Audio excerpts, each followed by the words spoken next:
अरे ओ काली कलूटी, अभी तक चाय नहीं बनी। लोग कहेंगे कि इनकी बड़ी बहन इतनी बदसूरत है तो पता नहीं खानदान में क्या कमी होगी। अगर खाने में कोई कमी हुई तो तेरी खाल उधेड़ दूंगी।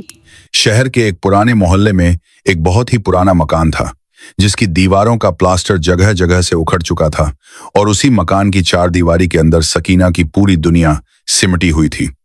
सकीना, जिसकी उम्र तो अभी सिर्फ 7 साल थी, लेकिन उसकी आंखों में ऐसी उदासी थी जैसे उसने सदियों का गम देखा हो। सकीना का कसूर सिर्फ इतना था तो उसका रंग गहरा काला था। उसकी मां तो उसे जन्म देते ही अल्लाह को प्यारी हो गई थी और यह बात भी सकीना के लिए एक ताना बन गई थी। मोहल्ले की औरतें और खुद उसके घर के लोग कहते थे कि यह लड़की तो पैदा होते ही अपनी मां को खा गई, मनहूस है, काली है। सकीना के वालिद जनाब अहमद साहब एक बहुत ही शरीफ और सीधे साधे इंसान थे। वे सरकारी दफ्तर में एक छोटी सी नौकरी करते थे। बीवी के इंतकाल के बाद घर को संभालने के लिए और सकीना की परवरिश के लिए उन्होंने दूसरी शादी कर ली थी। नई अम्मी का नाम रजिया था। रजिया जब ब्याह कर आई तो शुरू में तो उसने सकीना को थोड़ा बहुत प्यार दिखाया, लेकिन जैसे ही उसकी अपनी बेटियां पैदा हुई, रजिया का बर्ताव पूरी तरह बदल गया। रजिया की 2 बेटियां हुई, साइमा और नाजिया। कुदरत का खेल देखिए कि रजिया की दोनों बेटियां चांद जैसी गोरी और खूबसूरत थी। उनकी आंखें नीली और बाल सुनहरे थे। अब एक ही घर में अंधेरा और उजाला दोनों साथ साथ पल रहे थे। एक तरफ सकीना थी जो घर के एक कोने में सिमटी रहती, जिसका रंग तवे जैसा काला था, और दूसरी तरफ साइमा और नाजिया थी जो तितलियों की तरह पूरे घर में चहकती रहती थी। बचपन से ही सकीना के कानों में जो अल्फाज सबसे ज्यादा पड़े हुए थे, हट जा काली, पीछे हट, तू क्यों सामने आ गई। जब भी घर में कोई मेहमान आता तो सौतेली मान रजिया सकीना को बाबर चीखाने में छिपा देती और अपनी दोनों गोरी बेटियों को अच्छे अच्छे कपड़े पहनाकर मेहमानों के सामने पेश करती। अगर गलती से सकीना बाहर आ जाती तो मेहमान पूछ लेते कि अरे यह कौन है, क्या यह आपकी नौकरानी की बेटी है। यह बात सकीना के नन्हे से दिल पर हथौड़े की तरह लगती। रजिया फौरन बात बनाती और कहती, हाँ, यह घर के काम में मदद करती है, दूर की रिश्तेदार है।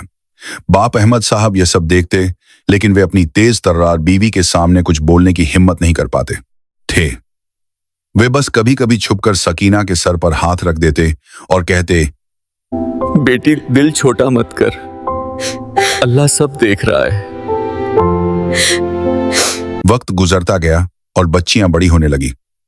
साइमा और नाजिया स्कूल जाती, कॉलेज जाती, नए नए फैशन के कपड़े पहनाती और दोस्तों के साथ घूमती, लेकिन सकीना के लिए घर की दहलीज पार करना भी मना था। रजिया ने उसे घर की नौकरानी बनाकर रख दिया था। सुबह सूरज निकलने से पहले सकीना उठ जाती, पूरे घर का झाड़ू पोछा करती, सबके लिए नाश्ता बनाती, कपड़े धोती, बर्तन मांजती, और इसके बदले में उसे क्या मिलता? सिर्फ रूखी सूखी रोटी और ताने। रजिया हमेशा चिल्लाती रहती, अरे ओ काली कलूटी, अभी तक चाय नहीं बनी। अरे ओ मनहूस, तूने फिर से सब्जी में नमक ज्यादा डाल दिया। सकीना चुपचाप सब सुनती और अपनी आंखों के आंसू अपने काले दुपट्टे में छिपा लेती। उसे लगता था कि शायद काला होना कोई गुनाह है जिसकी सजा उसे मिल रही है। साइमा और नाजिया भी अपनी मां के नक्शे कदम पर थी। वे भी अपनी बड़ी बहन सकीना को बहन नहीं समझती थी। जब उन्हें कॉलेज जाना होता तो वे सकीना पर हुक्म चलाती, ए सकीना, मेरे जूते पॉलिश कर दे। और जब उनकी सहेलियां घर आती तो वे सकीना का मजाक उड़ाती। देखो देखो, ये हमारी घर की पुरानी मशीन है जो कभी थकती नहीं है। सब लड़कियां हंसती और सकीना का दिल छलनी हो जाता। सकीना ने अपनी तन्हाई का साथी अपने रब को बना लिया था। घर के कामकाज से जब भी थोड़ा वक्त मिलता वह वजू करती और कुरान शरीफ खोलकर बैठ जाती। उसका रंग भले ही काला था, लेकिन उसकी आवाज में इतना दर्द और इतनी मिठास थी कि जब वह कुरान की तिलावत करती तो सुनने वालों के रोंगटे खड़े हो जाते। मगर अफसोस, उसके घर वालों के पास उसकी यह खूबी देखने के लिए आंखें नहीं थी। वे तो बस उसकी खाल का रंग देखते थे। रजिया अक्सर कहती, कुरान पढ़ने से तेरा रंग गोरा नहीं हो जाएगा, कोई नहीं ब्याहेगा तुझे, तेरी तो शक्ल देखकर लोग डर जाएं। तो मोहल्ले में उसकी शादी की बातें होने लगी। अहमद साहब बहुत फिक्रमंद थे। वे चाहते थे कि उनकी बेटी का घर बस जाए। उन्होंने कई जगह सकीना के रिश्ते की बात चलाई, लेकिन जहां भी वे सकीना का जिक्र करते लोग साफ मना कर देते। एक बार रिश्ता देखने वाले आने वाले थे। रजिया ने बहुत कहा कि मेहमानों के सामने सकीना को मत लाओ, रिश्ते वाले भाग जाएंगे। लेकिन अहमद साहब ने जिद की कि नहीं, मैं अपनी बेटी को छिपाऊंगा नहीं। उस दिन को सकीना कभी नहीं भूल सकती थी। उसे एक सादे से सूट में तैयार किया गया। लड़के वाले आए। लड़का, उसके मां बाप और उसकी बहन। उन्होंने पहले सायमा और नाजिया को देखा जो सजी संवरी घूम रही थी। लड़के की मां ने सायमा की तरफ इशारा करके पूछा, क्या यह है लड़की? जी नहीं, ये मेरी छोटी बेटी है। बड़ी बेटी सकीना है, जिसके लिए मैंने आपसे बात की थी। फिर सकीना चाय की ट्रे लेकर कमरे में दाखिल हुई। जैसे ही उसने नजर उठाई और लड़के वालों ने उसका चेहरा देखा, कमरे में सन्नाटा छा गया। लड़के की मां ने मुंह बिगाड़ लिया। लड़के ने तो चाय का प्याला तक हाथ में लेने से मना कर दिया। लड़के की मां ने उसी वक्त सबके सामने कहा, भाई साहब, आपने हमें धोखे में रखा। आपने ये नहीं बताया था कि लड़की इतनी काली है। हमारे खानदान में आज तक इतना काला बच्चा पैदा नहीं हुआ। अगर मेरा बेटा इससे शादी करेगा तो लोग क्या कहेंगे? हम तो किसी हूर परी की तलाश में थे और आप हमारे सामने ये कोयला ले आए।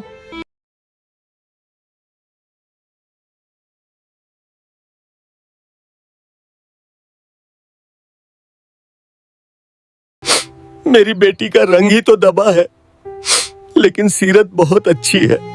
अहमद साहब ने हाथ जोड़कर कहा, बहन जी, मेरी बेटी का रंग ही तो दबा है, लेकिन सीरत बहुत अच्छी है। लेकिन लड़के वालों पर कोई असर नहीं हुआ। अंकल, सीरत का हम क्या अचार डालेंगे? इस लड़की के साथ तो मेरा भाई बाजार में निकलने में भी शर्म महसूस करेगा। और वे लोग बिना चाय पिए उठकर चले गए। जाते जाते वे सकीना की तरफ हिकारत भरी नजरों से देख गए, जैसे वह कोई इंसान नहीं बल्कि कोई गंदगी का ढेर हो। जाने के बाद रजिया ने जो तूफान खड़ा किया वह और भी भयानक था। देख लिया, कहा था मैंने कि इसे सामने मत लाओ। मेरी इज्जत मिट्टी में मिला दी। अब खुश है तू? तेरी वजह से मेरी दूसरी बेटियों के रिश्तों पर भी असर पड़ेगा। लोग कहेंगे कि इनकी बड़ी बहन इतनी बदसूरत है तो पता नहीं खानदान में क्या कमी होगी। जा दफा हो जा मेरी नजरों के सामने से। सकीना रोती हुई अपने कमरे में भागी और दरवाजा बंद कर लिया। उस रात उसने आईने में अपनी शक्ल देखी। उसने अपने गालों को खरोंचा। उसने अपनी आंखों को देखा और फूट फूट कर रोई। या अल्लाह, तूने मुझे ऐसा क्यों बनाया? क्या मेरे अंदर दिल नहीं है? क्या मुझे खुश होने का हक नहीं है? लोग मुझे इंसान क्यों नहीं समझते? वह पूरी रात जाए नमाज पर बैठी रहे। या मेरे मालिक, या तो मुझे उठा ले या मेरी तकदीर बदल दे। मुझे इस जिल्लत की जिंदगी से निजात दे। मेरा कोई नहीं है सिवाय तेरे। सब मुझे ठुकरा देते हैं, तू तो मुझे मत ठुकराना। उस रात सकीना ने एक अजीब सा सुकून महसूस किया। उसे लगा जैसे कोई कह रहा हो कि सब्र कर ए बंदी, तेरा इम्तिहान सख्त है लेकिन इनाम भी बहुत बड़ा होगा। दिन गुजरते गए। सायमा और नाजिया के लिए अच्छे अच्छे घरों से रिश्ते आने लगे। रजिया बहुत खुश थी। उसने तय कर लिया था कि वह अपनी बेटियों की शादी किसी अमीर घराने में करेगी। सकीना अब घर के किसी कोने में पड़ी रहती। अब तो अहमद साहब ने भी उम्मीद छोड़ दी थी। वे भी थक चुके थे लोगों की बातें सुन सुनकर।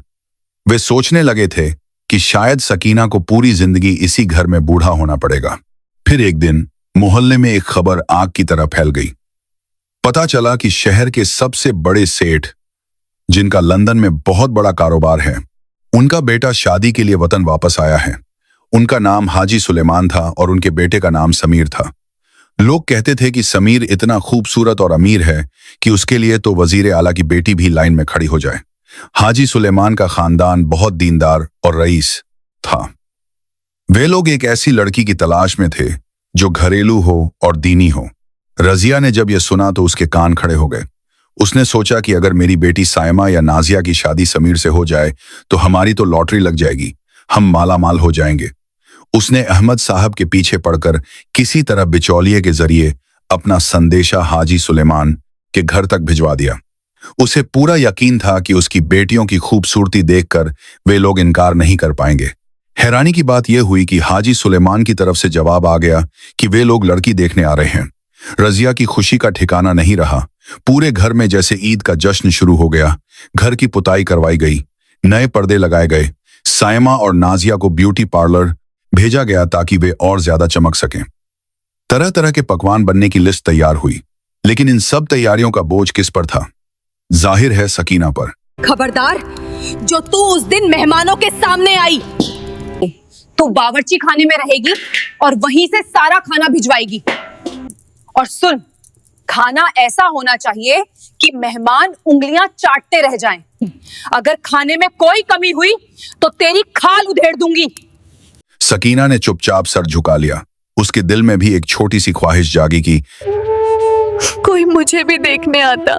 लेकिन उसने अपनी इस सोच को झटक दिया। उसके लिए तो बस तंदूर की आग और मसालों की महक ही मुकद्दर थी। वह दिन आ गया। हाजी सुलेमान, उनकी बीवी और उनका बेटा समीर 3 बड़ी बड़ी गाड़ियों के काफिले के साथ उनके मोहल्ले में दाखिल हुए। पूरा मोहल्ला उन्हें देखने के लिए छतों पर चढ़ गया। समीर, जो लंदन से पढ़कर आया था, उसने एक सादा सा कुर्ता पाजामा पहना था और चेहरे पर सुन्नत के मुताबिक छोटी सी दाढ़ी रखी हुई थी। वह इतना नूरानी लग रहा था कि देखने वालों की नजरें नहीं हट रही थी। वे लोग घर में दाखिल हुए। रजिया और अहमद साहब ने उनका शानदार स्वागत किया। साइमा और नाजिया को बिल्कुल परियों की तरह सजाकर बिठाया गया था। समीर की वालिदा ने लड़कियों को देखा। उन्होंने तारीफ की, माशाअल्लाह, बच्चियां तो बहुत प्यारी हैं। रजिया फूल कर कुप्पा हो गई। उसने साइमा की खूबियां गिनानी शुरू कर दी। जी, मेरी साइमा तो इंग्लिश मीडियम में पढ़ी है, इसे मॉडर्न दुनिया की सब समझ है। ये आपके बेटे के साथ लंदन में बहुत जचेगी। लेकिन समीर खामोश था। उसकी नजरें कुछ और ही तलाश रही थी। खाने का वक्त हुआ। दस्तरखान बिछाया गया। जब खाना परोसा गया तो बिरयानी, कोरमा, कबाब और शाही टुकड़ों की खुशबू से पूरा कमरा महक उठा। समीर ने जैसे ही बिरयानी का पहला निवाला मुंह में रखा, वह रुक गया। उसने अपनी मां की तरफ देखा। मां की आंखों में भी चमक आ गई। खाना वाकई बहुत लजीज था। ऐसा जायका उन्होंने बड़े बड़े होटलों में भी नहीं चखा था। समीर ने अहमद साहब से पूछा, यह खाना किसने बनाया है? जी जी, ये मेरी बेटी साइमा ने बनाया है। इसे खाना पकाने का बहुत शौक है। इसे खाना पकाने का बहुत शौक है। समीर ने साइमा की तरफ देखा और पूछा, क्या वाकई आपने बनाया है? इसमें कौन कौन से मसाले डाले हैं? साइमा घबरा गई। उसे तो यह भी नहीं पता था कि बिरयानी में हल्दी डलती है या नहीं। वह हकलाने लगी। जी, वो अम्मी ने बताया था। मसाला, वो पैकेट वाला। समीर समझ गया कि झूठ बोला जा रहा है। उसने नरमी से लेकिन मजबूती से कहा, देखिए खालाजान, मैं लंदन में रहा हूं, लेकिन मुझे इंसान की परख है। जिस हाथ ने ये खाना बनाया है उसमें सिर्फ हुनर नहीं बल्कि बहुत सारा सब्र और मोहब्बत है। कमरे में सन्नाटा छा गया। रजिया के पसीने छूट गए। अहमद साहब ने हिम्मत करके सच बोल दिया, बेटा, आप सही कह रहे हैं। ये खाना मेरी बड़ी बेटी सकीना ने बनाया है। समीर ने कहा। मैं उससे मिलना चाहता हूँ। रजिया ने तड़प कर कहा, नहीं नहीं बेटा, वो मेहमानों के सामने नहीं आती। शर्मीली है और वैसे भी वो आपके लायक नहीं है। उसका रंग। समीर ने हाथ उठाकर रजिया को रोक दिया। अहमद साहब अंदर गए। सकीना बावर्ची खाने में पसीने से लथपथ, मैले कपड़ों में, चेहरे पर कोयले की कालिख लगी हुई बर्तन समेट रही थी। अब्बू ने कहा, बेटी चल, तुझे बाहर बुला रहे हैं। सकीना घबरा गई। अब्बू, मैं कैसे जाऊं? मेरे कपड़े, मेरा चेहरा। अब्बू ने कहा। सकीना कांपते कदमों से बाहर आई। उसने सर नीचा कर रखा था। उसका रंग गहरा काला था और सादे से सूती कपड़ों में वह साइमा और नाजिया के सामने बिल्कुल बुझी हुई लग रही थी। रजिया ने मुंह फेर लिया। उसने सोचा, अब तो रिश्ता गया हाथ से। समीर की मां ने सकीना को गौर से देखा। फिर उन्होंने सकीना से कहा, बेटी सर उठाओ। सकीना ने डरते डरते नजरें उठाई।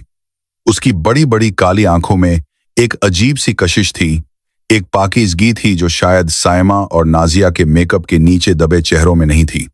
समीर ने सकीना को देखा। सब लोग सांस रोके इंतजार कर रहे थे कि अब समीर क्या कहेगा। शायद वह मजाक उड़ाएगा, शायद वह उठकर चला जाएगा। रजिया तो तैयार थी कि अभी बेइज्जती शुरू होगी, लेकिन तभी समीर ने जो कहा उसने वहां मौजूद हर शख्स को हिलाकर रख दिया।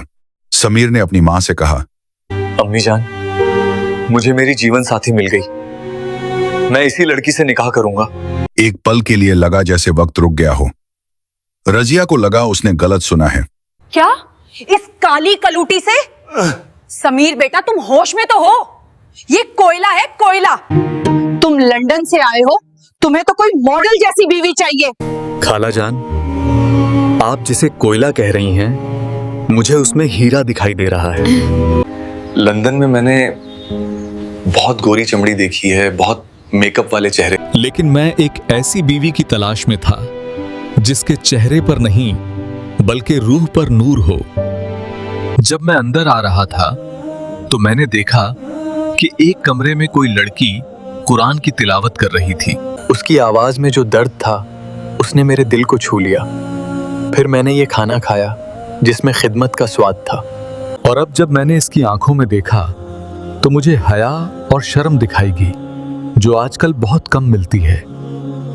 खूबसूरती तो वक्त के साथ ढल जाती है खाला जान, लेकिन सीरत हमेशा कायम रहती है। मुझे शोपीस नहीं चाहिए, मुझे एक साथी चाहिए जो मेरे घर को जन्नत बना सके, और वो यही है। सकीना को अपने कानों पर यकीन नहीं हो रहा था। क्या कोई वाकई उसकी तारीफ कर रहा है? क्या कोई उसके काले रंग के पार उसकी रूह को देख पा रहा है? उसकी आंखों से टप टप आंसू गिरने लगे। अहमद साहब की आंखों में भी खुशी के आंसू थे। उन्होंने अल्लाह का शुक्र अदा किया। रजिया और उसकी बेटियां जल भुनकर खाक हो गई। साए मां ने तो गुस्से में पैर पटक दिया। यह कैसे हो सकता है? उसने मुझे रिजेक्ट कर दिया और इस काली को चुन लिया। उसकी इज्जत का जनाजा निकल गया। लेकिन समीर का फैसला अटल था। हाजी सुलेमान ने भी बेटे के फैसले पर रजामंदी दी, क्योंकि वे जानते थे कि समीर की पसंद कभी गलत नहीं होती। बात पक्की हो गई। निकाह की तारीख तय हुई। रजिया ने अभी भी हार नहीं मानी थी। उसने कई बार कोशिश की कि किसी तरह समीर के कान भरे जाएं। उसने पड़ोसियों के जरिए कहलवाया कि सकीना मनहूस है, बीमार रहती है। लेकिन समीर ने किसी की एक न सुनी। वह जान गया था कि यह सब जलने वालों की चालें हैं। निकाह का दिन आया। सकीना को दुल्हन बनाया गया। आज भी रजिया ने उसे कोई खास जेवर नहीं दिए थे, लेकिन हाजी सुलेमान के घर से जो जोड़ा और जेवर आए थे वे किसी रानी के लिए बने लगते थे। सकीना ने जब सुर्ख लाल जोड़ा और हीरे का हार पहना तो उसका सांवला रंग भी चमक उठा। शहर की सबसे शानदार बारात आई, जिसे देखकर कल तक ताने देने वाली औरतें भी दंग रह गईं। रजिया और उसकी बेटियां ईर्ष्या में जल रही थीं, क्योंकि जिस सकीना को उन्होंने रसोई में छिपा कर रखा वह आज रानी बनकर विदा हो रही थी। निकाह के बाद समीर ने सकीना को गले लगाकर वादा किया कि वह उसे दुनिया की हर इज्जत देगा। अपने महल जैसे घर में समीर ने सकीना का घूंघट उठाकर उसे यकीन दिलाया कि वह उसकी जिंदगी का सुकून है। इस एक मोहब्बत भरे लम्हे ने सकीना के बरसों के जख्म भर दिए। वक्त बदला और सकीना एक आत्मविश्वास से भरी मलिका बन गई जो समीर के बिजनेस में भी हाथ बटाती थी। दूसरी ओर रजिया के परिवार पर दुखों का पहाड़ टूट पड़ा। दोनों बेटियों की शादियां टूट गईं और अहमद साहब के ऑपरेशन के लिए 5 लाख रुपयों की जरूरत आन पड़ी। लाचार होकर रजिया मदद मांगने समीर के दफ्तर पहुंची, जहां सकीना ने अपनी पुरानी कड़वाहट भूलकर उसे गले लगा लिया। सकीना ने न केवल अपने वालिद का बेहतरीन इलाज कराया, बल्कि अपनी सौतेली बहनों को भी दोबारा बसाया। उसने अपने नेक बर्ताव से साबित कर दिया कि रंग से ज्यादा दिल की खूबसूरती मायने रखती है। सब्र का फल हमेशा मीठा होता है, और जो अल्लाह पर भरोसा रखते हैं उन्हें कभी हार का मुंह नहीं देखना पड़ता। ऐसी ही और दिल छू लेने वाली कहानियों के लिए हमारे चैनल स्टोरी बाय मरियम को अभी सब्सक्राइब करें।